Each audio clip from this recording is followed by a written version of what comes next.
подписан акт о безоговорочной капитуляции германских вооруженных сил.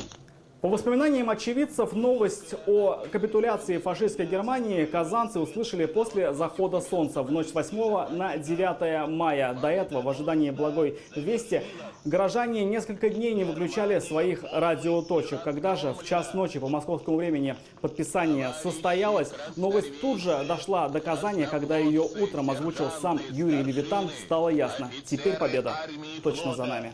Очень много было, как будто война не было. В Казани столько народу было, а погибло ведь много, а тут даже незаметно было. День Победы хорошо запомнил участник Великой Отечественной Сахаб Илалов. После битвы под Сталинградом его полк направили в Казань, где формировали подразделение для отправки в Японию. 9 мая 45-го фронтовик встретил во всеобщем ликовании. Армейские части выступали тоже.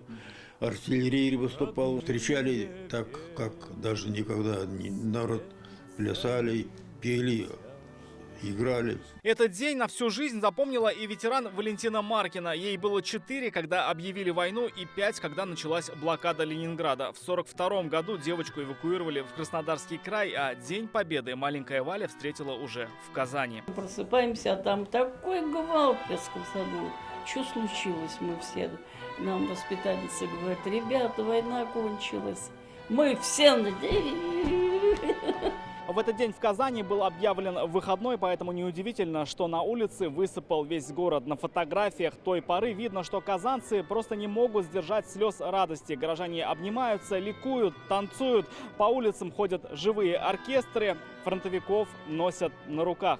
Над городом кружат 2 самолета П-2, которые раскидывают листовки с сообщениями о победе. По центральным улицам города ходят артисты цирка. Вот это место, где и шел цирк Дурова. Да, во главе колонны был Дуров, на коне восседал в гусарском костюме. За ним двигался слон, на нем стоял мальчик с фанфарами. Внучка героя Советского Союза Михаила Девятаева рассказывает, каким День Победы запомнился ее близким и что сохранилось в архивах. В эти дни в Казани гастролировал цирк Дурова, и 9 мая вся труппа и их подопечные вышли на улицы, чтобы отпраздновать победу вместе. Об этом, к слову, в своем рассказе писал Василий Аксенов, будучи маленьким казанским мальчиком. Вот как он запомнил 9 мая 45-го. Огромный серый лоб и спина слона плыли над толпой, а на спине стоял мальчик-униформист с трубой. За слоном горделиво шествовал ученый-верблюд. Это был цирк Дурова. В полном составе он вышел на улицы, чтобы поздравить горожан. Люди бежали к своим близким, стучались в окна, в двери соседей,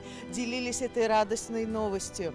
И, конечно, такой порыв выйти на улицу, обнять всех близких, петь и танцевать под гармошку во дворе. 9 мая утром образовалось шествие именно на центральной нашей улице. Судя по фотографиям и историческим сведениям, основной поток людей был как на Баумана, где с балкона Дома издательства до казанцев доносили свежие новости, так и на площади Свободы. Здесь стоял громкоговоритель. Потом они слушали вот это обращение Сталина в этот же день. Уникальные фотографии и документы того дня хранятся в Национальном музее республики. На снимках видно, как казанцы смеются и танцуют. Отмечать победу вышли и фронтовики, проходящие лечение в одном из эвакогоспиталей. Здесь же те самые листовки с сообщением о победе. И самый свежий выпуск газеты. В этот день она вышла цветной.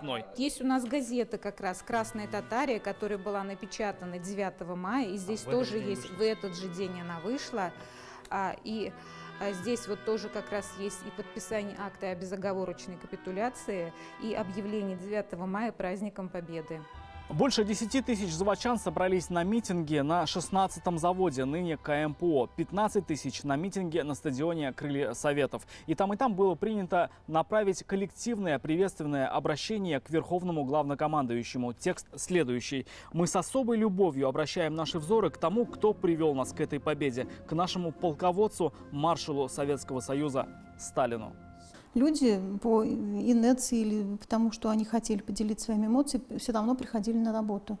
Проводили стихийные митинги. В общем-то, все было стихийно и спонтанно. Документы и воспоминания того дня бережно хранятся и в Госархиве республики. Фотографии, видеозаписи, газеты и даже письма. Это весточка от сына татарского поэта-переводчика Ахмета Исхака. 9 мая 45-го папа был еще на фронте. Вот маленький ребенок пишет: «Здравствуй, дорогой папа. Сегодня празднуем победой. Наш маршал Иосиф Виссарионович Сталин говорил, что мы победим. Так и вышло». Сколько с меня? Денег не надо. Мороженое в этот день, как к слову, и билеты в кино совершенно бесплатные. А на прилавках вещи, которые еще вчера было не найти. Печенье, конфеты, другие сладости. Впервые за 4 года можно было себе ни в чем не отказывать. Здесь же серебро, если его не мочить, то получается 100 больше лет они хранятся. Главным образом эти факты подтверждаются фотографиями и чудом. Кадры сохранились на пленке. У фотографа Валерия Павлова есть около 40 оригинальных снимков. Дети-то, видите, счастливые какие. Глаза какие. По словам фотографа, эти кадры ему подарил творческий соратник, которому, в свою очередь, они достались от его старших коллег. Позже выяснилось, пленка, скорее всего, немецкая, фотоаппарат трофейный, краситель серебряный. Возможно, поэтому и сегодня видны все мельчайшие детали. Здесь люди могут найти каких даже своих родственников, вот честное слово. И это частица истории нашей страны. Очевидцев того дня сегодня все меньше, но и 78 лет спустя в этот день все те же слезы радости. Этот день победы порохом пропах. Рамиль Шайдуллин, Владимир Ларионов, Игорь Романов, ТНВ. Казань. День победы, день победы.